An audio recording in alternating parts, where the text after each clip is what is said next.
안녕하세요. 사순절 20번째 날 함께 묵상하는 시간입니다.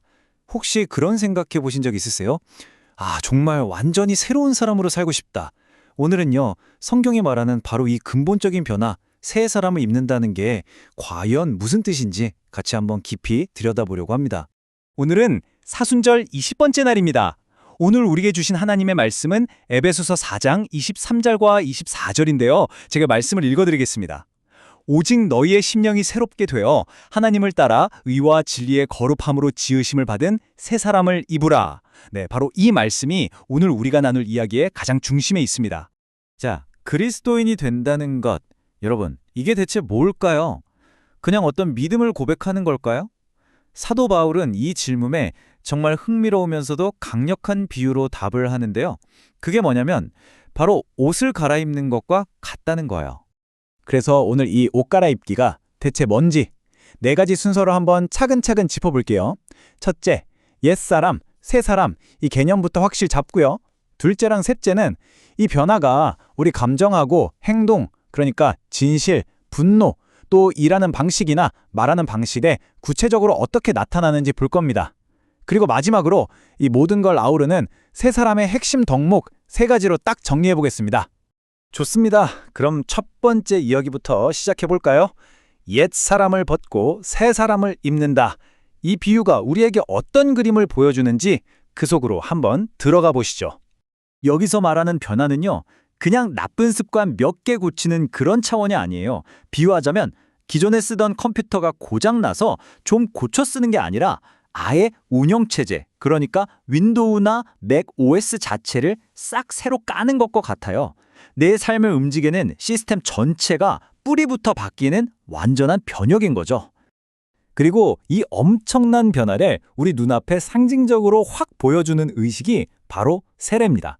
물속에 완전히 잠기는 건 과거에 나는 죽었다는 뜻이고요. 물에서 다시 나오는 건 완전히 새로운 존재로 다시 태어났다는 뜻이에요.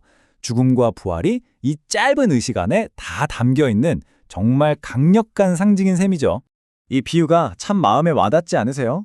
우리가 학교를 졸업하고 나면 더 이상 교복을 입지 않잖아요? 억지로 입을 수는 있겠지만 불편하고 어색하고 뭔가 이건 이제 내 옷이 아니다 싶죠? 똑같습니다. 그리스도인이 된다는 건 거짓, 탐욕, 미움 같은 옛사람의 옷들이 이제는 더 이상 나한테 맞지 않는다는 걸 분명하게 깨닫는 거예요. 자, 그러면 이 새 옷이라는 게 구체적으로 우리 삶에서 어떻게 나타날까요? 먼저 우리 내면, 그러니까 진실과 분노를 다루는 방식부터 그 차이를 한번 살펴보겠습니다. 예전에 우리는 어쩌면 거짓말을 하는 게 더 편했을지도 몰라요. 세상을 살아가는데 그게 더 유지한 옷처럼 느껴졌을 수도 있죠. 하지만 이제는 아니에요. 그 옷이 불편해진 이유는 우리 옆에 있는 사람들을 더 이상 이겨야 할 경쟁 상대로 보지 않기 때문입니다. 이제 그들은 한 몸을 이룬 지체, 다시 말해 가족이거든요. 가족한테 거짓말하진 않잖아요. 그쵸? 이게 새로운 방식의 출발점입니다. 분노라는 감정도 마찬가지예요. 옛사람은 화가 나면 그 감정에 사로잡혀서 결국 죄를 짓고 말았어요.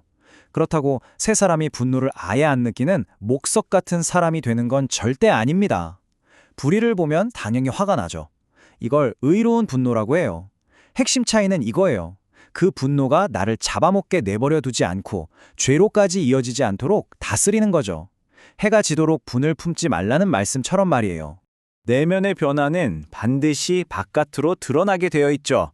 이번에는 우리의 일과 말, 즉 노동과 언어의 방식이 어떻게 완전히 새로워지는지 한번 보겠습니다.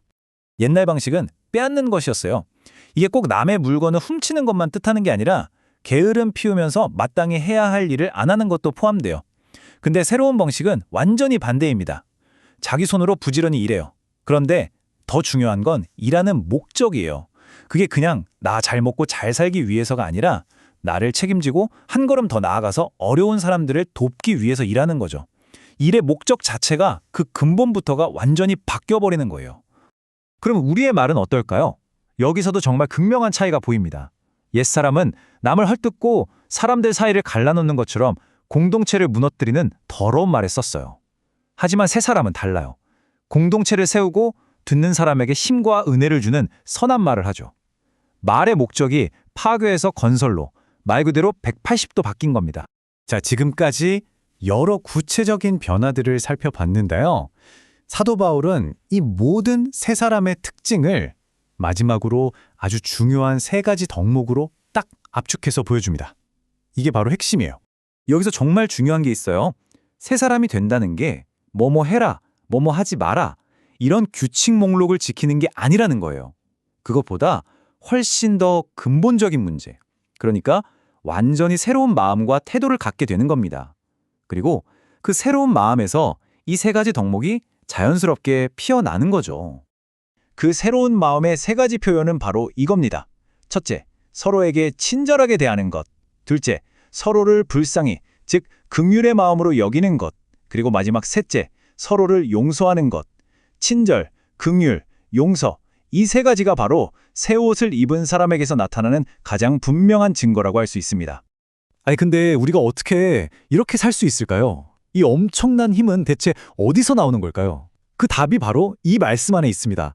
하나님이 그리스도 안에서 너희를 용서하심과 같이 하라. 네, 맞아요. 우리의 노력이나 대단한 의지 때문이 아닙니다. 우리가 먼저 용서받았다는 그 놀라운 사실, 그 은혜가 바로 다른 사람에게 친절하고 그들을 불쌍히 여기고 마침내 용서할 수 있는 힘의 원천이 되는 겁니다.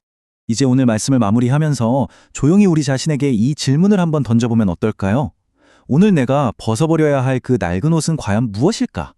어쩌면 그게 거짓의 옷일 수도 있고 다스리지 못한 분노의 옷일 수도 있고 아니면 남을 해치는 말의 옷일 수도 있겠죠. 그리고 그 빈자리에 어떤 새로운 옷, 친절과 긍휼과 용서의 옷을 입어야 할까요? 이 질문과 함께 주님 안에서 평안한 하루 보내시기를 기도합니다.